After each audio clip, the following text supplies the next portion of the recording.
नमस्कार। इंजीनियरिंग विषयों में रुचि बनाने और विषय समझ को मजबूत बनाने के लिए शुरू किए गए श्रीदेवी क्लासेज यूट्यूब चैनल पे हमारे इलेक्ट्रिक पावर सिस्टम विषय पर एक वीडियो में आज बात करते हैं सर्किट ब्रेकर की और जानेंगे कि उसकी कंस्ट्रक्शन, सर्किट ब्रेकर में आर्क जनरेशन का फिनोमिना क्या है और आर्क का एक्सटिंक्शन कैसे होता है और आर्क एक्सटिंक्शन के दौरान रीस्ट्राइकिंग वोल्टेज और रिकवरी वोल्टेज क्या है। तो शुरू करते हैं आज की वीडियो। सर्किट ब्रेकर एक मैकेनिकल स्विचिंग डिवाइस है जो सामान्य स्थिति में हमारी परिपथ धारा को जोड़ सकता है, लगातार वहन कर सकता है या तोड़ सकता है। So it can make, carry और interrupt the normal circuit current. अर्थात एक सर्किट ब्रेकर एक प्रकार का स्विच है। यही स्विच हमारे लिए एक प्रोटेक्टिव स्विच गियर का काम करेगा। जब फॉल्ट की कंडीशंस में यह फॉल्ट करंट को क्लियर करेगा। हमारे सर्किट ब्रेकर में इलेक्ट्रिक सर्किट को क्लोज या ओपन करने के प्रावधान होते हैं जो सामान्य या असामान्य स्थितियों में हमारे परिपथ के नियंत्रण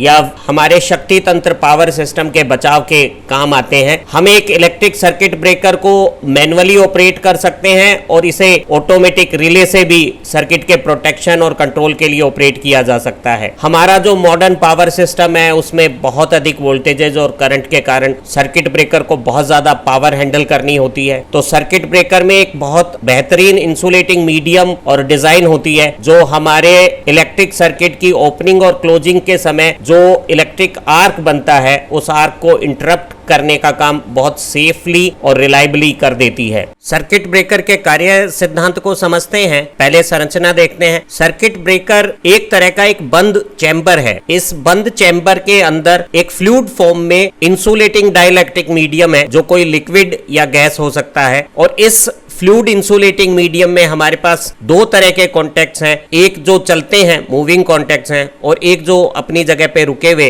फिक्स्ड कॉन्टैक्ट्स हैं। जब ये एक दूसरे से जुड़े रहते हैं तो परिपथ की धारा को बिना गर्म हुए वहन कर सकते हैं। हम कहते हैं कि सर्किट ब्रेकर क्लोज्ड है और वो सिस्टम के नॉर्मल करंट, शॉर्ट टाइम के लिए फॉल्ट करंट्स को भी कैरी कर सकता है। पावर सिस्टम की सामान्य स्थितियों में स्विचिंग या मेंटेनेंस के लिए इन कॉन्टैक्ट्स जोड़ सकते हैं या खोल सकते हैं और ये काम जब हम मैन्युअली करते हैं तो एक हमें पुश बटन पे एक हैंड प्रेशर पर्याप्त रहता है और उस पुश एक्शन से जो ट्रिगर एक्टिविटी होती है वो इंटरनल ब्रेकर मैकेनिज्म से बहुत तेजी से इन कॉन्टैक्ट्स को जोड़ या तोड़ देती है। ब्रेकर जिस पावर सिस्टम के साथ कनेक्ट है उस पावर सिस्टम में फॉल्ट की कंडीशंस में, करंट और वोल्टेज की कंडीशंस में जो चेंजेस आते हैं उन्हें रिले सेंस करके और एक ट्रिप कॉइल को ट्रिप सिग्नल जनरेट कर सकती है। ऐसी स्थिति में ब्रेकर का ये जो ब्रेकिंग मैकेनिज्म है वो एनर्जाइज होता है ट्रिप कॉइल से और वो अपनी इंटरनल एनर्जी से इन कॉन्टैक्ट्स को बड़ी तेजी से दूर करके और सर्किट को खोल सकता है। पावर सिस्टम के सर्किट ब्रेकर को बहुत ज्यादा वोल्टेज के साथ बहुत ज्यादा क्षमता की धारा पे काम करना होता है और फॉल्ट की स्थिति में ये पावर और भी ज्यादा हो जाती है। हमारे सर्किट ब्रेकर का ऑपरेटिंग मैकेनिज्म अपनी इंटरनल स्टोर्ड पोटेंशियल एनर्जी से इस मूविंग कॉन्टैक्ट को बहुत तेजी से स्लाइड करके और इस फिक्स कॉन्टैक्ट से दूर करता है और इस गति के दौरान इस गैप में बहुत ज्यादा इलेक्ट्रिक फील्ड स्ट्रेंथ से डाइलेक्ट्रिक ब्रेकडाउन होने से इलेक्ट्रिक आर्क बन जाता है और आयन और इलेक्ट्रॉन प्लाज्मा के फॉर्म में दोनों इलेक्ट्रोडों के बीच में धारा वहन करते हुए मीडियम में आयनाइजेशन की कंडीशंस और हीट बनाकर रखते हैं। पावर सिस्टम में फॉल्ट के बाद रिले द्वारा जो ट्रिपिंग सिग्नल दिया जाता है उससे ब्रेकर के मैकेनिज्म से मूविंग कॉन्टैक्ट फिक्स कॉन्टैक्ट से दूर होकर जब यहाँ दोनों इलेक्ट्रोड के बीच में प्लाज्मा के फॉर्म में इलेक्ट्रॉन और आयन करंट का फ्लो मेंटेन करते हैं तो हमारे सर्किट का आइसोलेशन या आर्क का इंटरप्शन सक्सेसफुल होगा जब ये आर्क को बुझा दिया जाएगा या एक्सटिंग्विश कर दिया जाएगा। सर्किट ब्रेकर के दोनों कॉन्टैक्ट्स के बीच में बना हुआ आर्क सेफली क्वेंच हो सकता है अगर दोनों इलेक्ट्रोड के बीच में ये जो इंसुलेटिंग मीडियम है इसमें डाइलेक्ट्रिक स्ट्रेंथ बहुत तेजी से उत्पन्न की जाए और जिस समय इस परिपथ में धारा जीरो हो रही है और आर्क की इंटेंसिटी कम हो रही है उस समय हम तेजी से आर्क को बुझाने का काम कर सकते हैं। इस हेतु हम इलेक्ट्रिक आर्क को ठंडा कर सकते हैं। डाइलेक्ट्रिक मीडिया में स्ट्रेंथ को इंक्रीज करने के लिए डेंसिटी बढ़ा सकते हैं। पावर सिस्टम के सर्किट ब्रेकर में आर्क को एक्सटिंक्शन करने के दो तरीके हैं। एक है हाई रेजिस्टेंस मेथड और दूसरा है current zero method. High resistance method में में हम दोनों इलेक्ट्रोड के बीच में बनने वाले आर्क को इस तरह से नियंत्रित करते हैं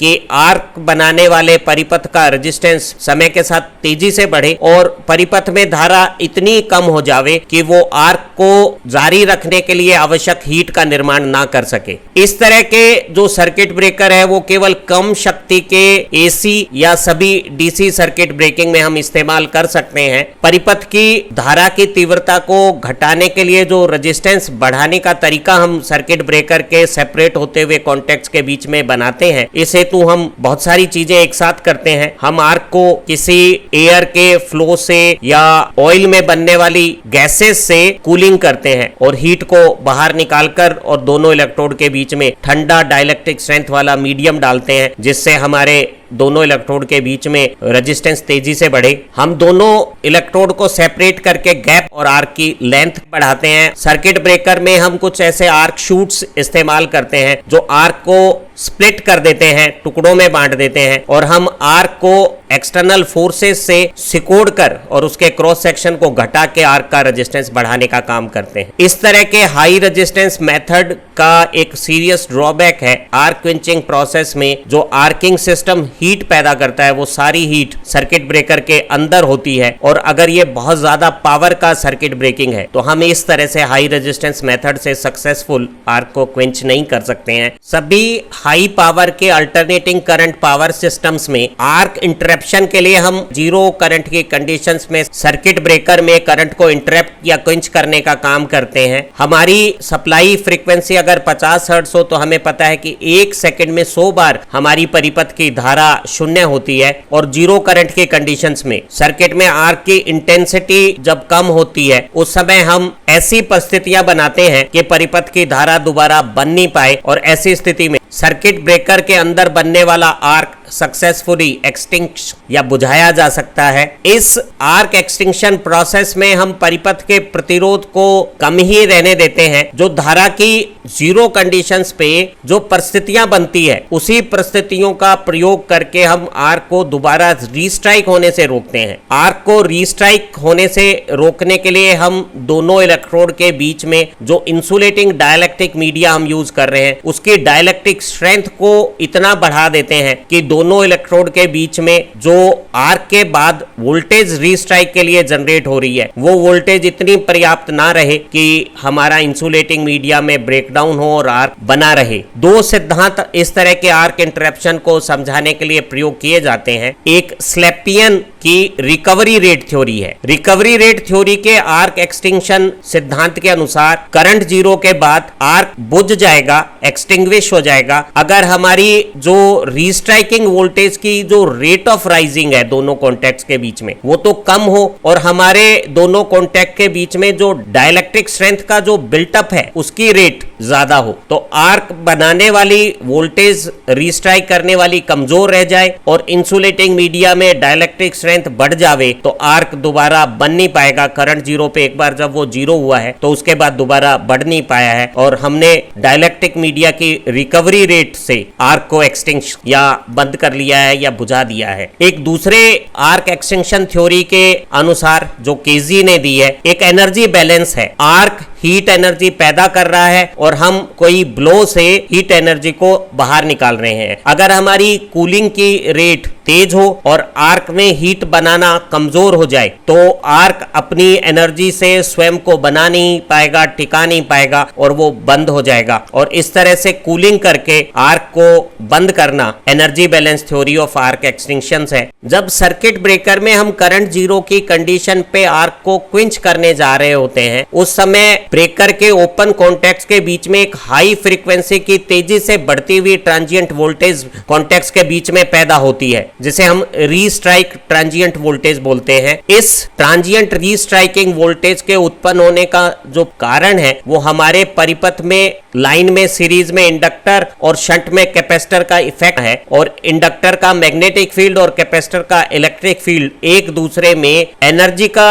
एक्सचेंज करके हाई फ्रीक्वेंसी के ऑसिलेटिंग वोल्टेज सिग्नल्स जनरेट करता है। और ये जो हमारे ट्रांजिएंट वोल्टेज सिग्नल हैं हाई फ्रीक्वेंसी के, ये पावर फ्रीक्वेंसी के जो हमारी सिस्टम वोल्टेज है, जो बाद में ओपन कॉन्टैक्ट्स के बीच में रिकवरी वोल्टेज कहलाएगी, उसके साथ जुड़ जाती है, सुपर इम्पोज हो जाती है। और ऐसी स्थिति में हमारे कॉन्टैक्ट्स के बीच में खुलते समय वोल्टेज सामान्य से ज्यादा और बहुत तेजी से बढ़ती है। और ऐसी तेज बढ़ती हुई राइजिंग रीस्ट्राइकिंग वोल्टेज हमारे कॉन्टैक्ट्स के बीच में आर्क को दोबारा इस्टेब्लिश करने का काम कर सकती है। इसलिए इस वोल्टेज को, जो आर्क को दोबारा पैदा करने का काम कर सकती है, रीस्ट्राइक करने का काम करती है, उसे हम रीस्ट्राइकिंग वोल्टेज ट्रांजिएंट कहते हैं। ये जो हाई फ्रीक्वेंसी का रीस्ट्राइकिंग ट्रांजिएंट वोल्टेज है, वो ज्यादा समय नहीं रह पाती। वो सर्किट के अंदर हीट डेसिपेशंस है, उसमें डैम्प आउट होके खत्म हो जाती है। लेकिन थोड़ी सी ही देर के लिए, जितनी देर के लिए ये ऑसिलेटिंग हाई वोल्टेज रहती है, उस दौरान ये इलेक्ट्रिक आर्क को दोबारा इस्टेब्लिश करके हमारे फॉल्ट क्लियरिंग या आर्क एक्सटिंक्शन प्रोसेस को फेल कर सकती है। और ऐसी स्थिति में हमारा जो फॉल्ट क्लियरिंग टाइम है वो बढ़ सकता है। सर्किट में ज्यादा समय तक फॉल्ट करंट के फ्लो होने से डैमेजिंग कंसीक्वेंसेस हो सकते हैं। तो ये जो फिनोमेना है रीस्ट्राइकिंग ट्रांजिएंट वोल्टेज का, उसे समझना जरूरी है। एक पावर सिस्टम में नॉर्मल लोड करंट या किसी फॉल्ट के कंडीशन में एक्सेसिव फॉल्ट करंट को कैरी करता हुआ सर्किट ब्रेकर जब अचानक ओपन या ट्रिप से ओपन होता है, तो जब सर्किट ब्रेकर के कॉन्टैक्ट ओपन हो रहे हैं, उस समय उसमें जो रीस्ट्राइकिंग वोल्टेज का ट्रांजिएंट डेवलप होता है, उसे समझने के लिए एक पावर सिस्टम का मॉडल समझते हैं, जिसमें ये हमारा जो सोर्स है वो लाइन के सीरीज इंडक्टर और शंट कैपेसिटर के साथ यहाँ सर्किट ब्रेकर के साथ जुड़ा हुआ था। और सर्किट ब्रेकर के आगे हमारी लाइन में अगर एक फॉल्ट डेवलप हो जाता है, तो ऐसी स्थिति में जब सर्किट ब्रेकर फॉल्ट करंट को कैरी कर रहा है, तो हमारा सोर्स इस इंडक्टर में करंट को फ्लो कराता है। और लोड करंट या फॉल्ट करंट के कारण इस इंडक्टर के मैग्नेटिक फील्ड में एनर्जी को स्टोर करवा देता है। और अचानक जब सर्किट ब्रेकर के कॉन्टैक्ट ओपन होते हैं, तो इन ओपन कॉन्टैक्ट्स के बीच में, ध्यान रहे फॉल्ट के कारण ये एंड हमारे सिस्टम के साथ जुड़ा हुआ है और ये ओपन कॉन्टैक्ट दूसरी तरफ सिस्टम से जुड़ा हुआ है, तो ये जो एल और सी का जो पैरेलल कॉम्बिनेशन है, उसमें जो करंट प्री फॉल्ट कंडीशंस में एग्जिस्ट कर रहा है, वो एक वोल्टेज जनरेट करता है और वो वोल्टेज सर्किट ब्रेकर के ओपन कॉन्टैक्ट्स में आती है। इस वोल्टेज को समझने के लिए हमने कुछ अजम्पशंस की। हमने माना कि जो हमारा फॉल्ट है वो सॉलिड फॉल्ट है और फॉल्ट के दौरान यहाँ किसी भी प्रकार की आर्किंग नहीं हो रही है, ये हमारी लाइन सीधी दूसरी लाइन से या ग्राउंड से टच हो गई है। हम ये मानते हैं कि हमारे सर्किट ब्रेकर में करंट का जो इंटरप्शन होगा वो नेचुरल करंट जीरो की कंडीशंस में हम करेंगे और उस समय हम आर्क को रोकने की कोशिश करेंगे। और हमने लाइन के सीरीज रेजिस्टेंस या शंट कंडक्टेंस या किसी और तरह के लॉसेस को एक बार शून्य मान लिया है। अगर वो लॉसेस होंगे तो वो हमारी रीस्ट्राइकिंग वोल्टेज के मैग्नीट्यूड को और ड्यूरेशन को घटाने का काम करेंगे। हम एक लॉसलेस अगर लाइन की बात करते हैं, ऊपर की अजम्पशंस के साथ बात करते हैं, तो हमारे पास ब्रेकर के ओपन कॉन्टैक्ट्स में जो रीस्ट्राइकिंग वोल्टेज का ट्रांजिएंट आएगा, उसका मैग्नीट्यूड और ड्यूरेशन ज्यादा आएगा। ये एक तरह से एक पेसिमिस्टिक सॉल्यूशन होगा। और अगर हमारा सिस्टम इस बुरी स्थिति को भी झेल सकता है, तो वो लॉस की दूसरी कंडीशंस में भी डेफिनेटली सेफ काम करेगा। हमने ये माना कि ये कोई फॉल्ट कंडीशंस आई है और इस फॉल्ट के हैवी करंट ने रिले से हमारे ब्रेकर के ट्रिप मैकेनिज्म को एनर्जाइज कर लिया है और उस ट्रिप मैकेनिज्म ने फॉल्टी जो नेटवर्क है उसको इस हेल्दी सिस्टम से सेपरेट करने के लिए अपने कॉन्टैक्ट्स को ओपन कर दिया है। ट्रांजिएंट के टाइम रेस्पॉन्स को आसानी से समझने के लिए हम सारी कैलकुलेशन को लाप्लास डोमेन में करते हैं। मान लेते हैं कि हमारी ये जो सोर्स वोल्टेज है वो एक साइनोसॉइडल रेफरेंस वोल्टेज है Vm sin ओमेगा टी, जहां Vm इस फेज वोल्टेज की अधिकतम मैग्नीट्यूड हो सकती है इंस्टेंटेनियस और ओमेगा सिस्टम की फ्रीक्वेंसी है। मान लेते हैं कि हमारा ये जो फॉल्ट सर्किट है जो ग्रीन लाइनों से बना है, उसमें जब फॉल्ट आती है तो सर्किट में एक इंडक्टिव लोड है और इंडक्टिव लोड के कारण सर्किट का करंट वोल्टेज से 90 डिग्री लैग करेगा और करंट जीरो की स्थिति में जब पहली बार आर्क एक्सटिंक्शन प्रोसेस होगा, उस समय करंट जब जीरो है तो वोल्टेज अपने पीक मैग्नीट्यूड पे होगा, क्योंकि जब करंट और वोल्टेज में 90 डिग्री का कलांतर होता है तो करंट की जीरो स्थिति में वोल्टेज का ताक्षणिक मान अधिकतम होता है। इस ताक्षणिक स्थिति में हम इसे अगर Vm मान का एक सोर्स माने तो उसका Laplace transform Vm upon S हो गया है सरल। और सिस्टम का अगर impedance inductive reactance S domain में SL हो तो फॉल्ट करंट हम Vs upon ZS S domain में करंट निकाल लें तो वो Vm upon S square L हो गया है। जब हमारा ब्रेकर फॉल्ट को क्लियर कर देगा तो फॉल्ट करंट इस पैरेलल LC सेक्शन में इन टर्मिनल्स के बीच में जो बना है उसमें फ्लो करेगा और इस LC पैरेलल कॉम्बिनेशन का S डोमेन में इंपीडेंस हो गया, दोनों इंपीडेंस L का और C का S डोमेन में जो इंपीडेंस है उनका प्रोडक्ट बाई सम सरलीकरण करने पर ये रूप आ गया है। ये फॉल्ट करंट इस इंपीडेंस में जो सेल्फ इंडक्टेंस के सर्किट में प्री फॉल्ट कंडीशंस में जो फॉल्ट करंट जनरेट हुआ है वो इस पोस्ट फॉल्ट कंडीशन में जब सर्किट ब्रेकर ने कॉन्टैक्ट ओपन कर दिए हैं उस इंपीडेंस में एक वोल्टेज बनाएगा और S डोमेन में वोल्टेज हो गई IZ, जहां I S डोमेन में और Z S डोमेन में हमें ज्ञात है। अगर हम यहाँ IS का मान और ZS का मान रखें तो हमें S डोमेन में सर्किट ब्रेकर के ऊपर जो वोल्टेज आ रही है वो मालूम हो जाएगी। हमारे पावर सिस्टम में फॉल्ट आने से पहले अगर परिपथ की जो इंस्टेंटेनियस करंट थी सर्किट ब्रेकर की ओपनिंग के समय वो Vm by S square L है और फॉल्ट के समय जब सर्किट ब्रेकर के कॉन्टैक्ट ओपन हुए हैं तो L और C का जो पैरेलल कॉम्बिनेशन है उसका इंपीडेंस S डोमेन में ये स्वरूप आ गया है। और जैसे ही हमने सर्किट ब्रेकर के कॉन्टैक्ट ओपन किए हैं जो ट्रांजिएंट रिकवरी वोल्टेज या रीस्ट्राइकिंग वोल्टेज का जो ट्रांजिएंट आया है वो इस धारा का इस पैरेलल इक्विवेलेंट इंपीडेंस में प्रोडक्ट से बनी हुई वोल्टेज है, जिसे S डोमेन में हम सरल सेपरेशंस करके यूं लिख सकते हैं। अगर इनवर्स लाप्लास लें तो Vm बाई S का इनवर्स लाप्लास टाइम रूप हो गया V मैक्सिमम। ये V मैक्सिमम हमारे सिस्टम की इंस्टेंटेनियस पीक वोल्टेज है और ये S upon S square plus omega square का अगर स्वरूप माने तो ये cos ओमेगा t की टर्म्स हो गई है, जहां ओमेगा 1 अपॉन रूट LC को हम इस पावर सिस्टम की नेचुरल फ्रीक्वेंसी ऑफ ऑसिलेशन कहते हैं और ये कुछ किलो हर्ट्ज हो सकती है। इसी हाई फ्रीक्वेंसी के ये जो ट्रांजिएंट ऑसिलेटिंग वोल्टेज है उसका एक स्वरूप ये हो गया है। और इस स्वरूप में हम समझ सकते हैं कि जिस समय टाइम का मान इस एंगल को 180 डिग्री या पाई रेडियन बनाएगा उस समय हमारा जो ट्रांजिएंट वोल्टेज का इंस्टेंटेनियस मैग्नीट्यूड है वो सिस्टम पीक मैग्नीट्यूड का डबल हो जाएगा और ये टाइम पाई अपॉन ओमेगा पर आएगा। और अगर मैं ओमेगा की जगह 1 अपॉन रूट LC रखूं तो इस टाइम पे मेरे सिस्टम का पीक आएगा। ये जो मेरा हाई फ्रीक्वेंसी पे ऑसिलेट करने वाला पीक मैग्नीट्यूड के बराबर मैग्नीट्यूड का ऑसिलेशंस है वो हमारी सिस्टम की जो सप्लाई वोल्टेज है रिकवरी वोल्टेज उसके साथ सुपर इम्पोज हो जाता है और दोनों मिलकर हमारे आर्क क्विंचिंग प्रोसेस को प्रभावित करते हैं। जिस समय कॉन्टैक्ट सेपरेट हो रहे हैं उस समय ये जो ट्रांजिएंट वोल्टेज है रीस्ट्राइक करने वाली वो तेजी से बढ़ती है और वो दोनों इलेक्ट्रोड के बीच में आर्क को क्विंच होने से करंट जीरो के बाद रोक देती है और आर्क दोबारा रीस्ट्राइक कर सकता है। आमतौर पे ऐसे जो ट्रांजिएंट्स होते हैं वो सिस्टम के अपने जो डैम्पिंग इफेक्ट्स हैं कोरोना या दूसरे इंटरनल लॉसेज वगैरह या जो आर्क हो रहा है फॉल्ट के दौरान उसमें थोड़े ही समय में डैम्प आउट हो जाते हैं, लेकिन वो क्षणिक समय जिस दौरान ये ट्रांजिएंट्स रहता है वो किस तरह से हमारे सिस्टम को प्रभावित करता है उसे समझते हैं। एक लॉसलेस पावर सिस्टम में लाइन के सीरीज इंडक्टिव इफेक्ट के कारण सिस्टम वोल्टेज से सिस्टम करंट 90 डिग्री लैग कर रहा है और जिस समय हमारा फॉल्ट करंट अपना इंस्टेंटेनियस मैग्नीट्यूड 0 रख रहा है उस समय सिस्टम की वोल्टेज पीक मैग्नीट्यूड पे है। और ऐसी स्थिति में जो इंडक्टर की मैग्नेटिक फील्ड में स्टोर्ड एनर्जी है उसने कैपेसिटर के शंट कंपोनेंट्स के साथ मिलकर ये लाल रंग से दिखाया जाने वाला हाई फ्रीक्वेंसी का रीस्ट्राइकिंग वोल्टेज का ट्रांजिएंट बना दिया है। और ये जो ट्रांजिएंट इफेक्ट है वो जब तक डैम्प नहीं होता, डैम्प होने के बाद तो ये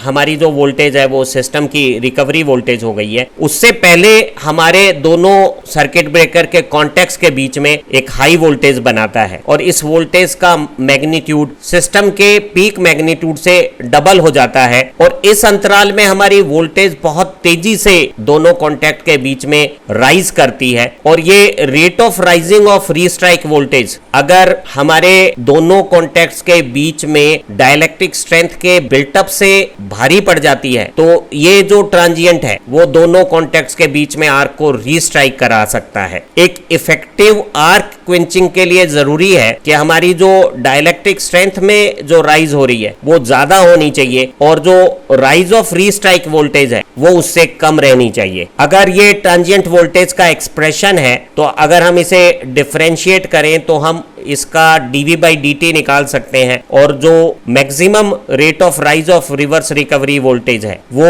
V maximum upon root LC आती है। और ये हमारे सक्सेसफुल आर्क क्विंचिंग के लिए जरूरी है कि हमारे डाइलेक्ट्रिक स्ट्रेंथ का बिल्टअप है वो इस इलेक्ट्रिक फील्ड स्ट्रेंथ से ज्यादा होना चाहिए। जब हमारे ये रीस्ट्राइक ट्रांजिएंट वोल्टेज डैम्प हो जाती है तो जो सिस्टम में वोल्टेज रह जाती है हमारे दोनों सर्किट ब्रेकर के कॉन्टेक्ट्स के बीच में उसे हम रिकवरी वोल्टेज कहते हैं। और रिकवरी वोल्टेज को हम RMS मैग्नीट्यूड से डिफाइन करते हैं और ये सिस्टम फ्रीक्वेंसी 50 हर्ट्ज की वोल्टेज है, जबकि ये जो रीस्ट्राइकिंग वोल्टेज का ट्रांजिएंट है ये हाई फ्रीक्वेंसी किलो हर्ट्ज की फ्रीक्वेंसी में नेचुरल ऑसिलेटिंग फ्रीक्वेंसी का वेव है। उम्मीद है सर्किट ब्रेकर की इस वीडियो से आपको आर्क फिनोमिना समझने में मदद मिलेगी और आर्क क्विंच करने के जो तरीके हम इस्तेमाल करते हैं सर्किट ब्रेकर के अंदर और रीस्ट्राइक ट्रांजिएंट वोल्टेज क्या है इसके बारे में समझ बनी होगी। अगली वीडियो में हम सर्किट ब्रेकर की डिफरेंट रेटिंग्स के बारे में